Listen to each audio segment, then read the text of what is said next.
pakai gula, pakai biasa aja. Santan dan beras. Itu Baca Yasin kemarin sudah terlaksana. Kita lihat dulu perkembangannya bagaimana. Nanti berapa? Jadi tadi pun saya meninjau juga serangan dari ulat geraya ini. Lokasinya adalah di ujung tahun barat dan Ranupdong. Serangannya sama, cuman sudah kita berikan obat juga, tapi di sana mempan obat tersebut. Malahan yang kita beri itu Trisula, itu sudah dicoba, sudah mempan, sudah bisa. Adalah sedikit kekurangannya.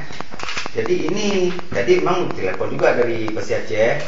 Dia baru kemarin tuh katanya serangannya agak berat, tapi ternyata kalau petugas datang sana agak berat. Belum begitu parah lah, masih bisa. Yang diserang adalah yang tanam yang baru ini. Yang tanam sudah kuning, sudah ada butir kuning sedikit, nggak serang lagi. Yang baru keluar daripada malai ini. Ini yang diserang sekarang, dipotongnya malai itu kan.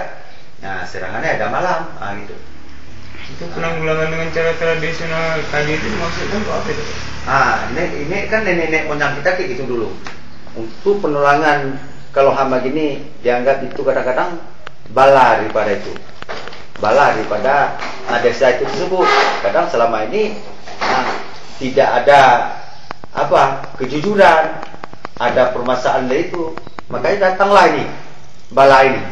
Maka bala ini kalau nenek yang kita kan baca Yasin dan buat kaji. Sudah itu batang kala ini kalau dibilang itu batang kincung itu. Inilah tokok-tokok itu kembangkan, tanamnya terbalik, bukan tanamnya pucuknya ke atas, pucuknya ke bawah, supaya wanginya itu merebak. Dengan bau wangi daripada batang kincung ini, terusirlah hama tersebut dan menanam bambu kuning. Bambu kuning itu sedang diupayakan oleh petani kita. Berarti cara tradisional ini disarankan oleh penyuluh, Pak ya? Penyuluh. Sementara dulu kan ada program ini, sekarang enggak begitu. Jangan banyak sekali pakai bahan kimia ini. Sebab bahan kimia ini kalau terlalu kita pakai kan mengandung racun daripada butir padi tadi. Maka nanti kalau dimakan oleh petani kita selama kelamaan, inilah penyakit yang akan datang. Karena racun itu mengandung dalam butir padi. Makanya sekarang ini memang pemerintah kita juga menganjurkan ala zaman itu akan dibuat lagi, akan dilaksanakan. Makanya sekarang ini petani sudah mulai balik lagi ke sana. Seperti kita nanti ada hama tikus, kasih goreng pisang. Tapi di Pesi Aceh Baru tadi Pak kan sudah padi yang sudah kuning itu yang disikat sama ulat tadi Pak. Jadi mereka sudah melaporkan ke penyuluh, tapi kata mereka dari ibu penyuluhnya belum tiba ke sana. Karena sekarang kan kita kan punya wilayah Pak. PPL ini misalnya PPL A, itu WKPP-nya misalnya di Alpen, tidak mencampuri ke lokasi wilayah Pesi Aceh Baru dan Pesi Aceh Tunong. Itu ada PPL-nya Pak sebenarnya. Karena orang itu tidak berhubungan langsung sama kita pun ada pengamat hama. Tapi kalau misalnya katakan di Melabu, di kabupaten, pihak kabupaten sering mengatakan kalau petani harus membuat laporan tertulis kalau ada hama-hama seperti itu. Betul Pak, betul. Kemarin itu kami buat laporan tertulis di desa Ujung Tanjung, insya Allah sudah dibantu obat tersebut. Jadi setiap desa ada diberikan komputer untuk petani Pak, untuk dibuat surat tertulis. Enggak Pak, kita buat di sini.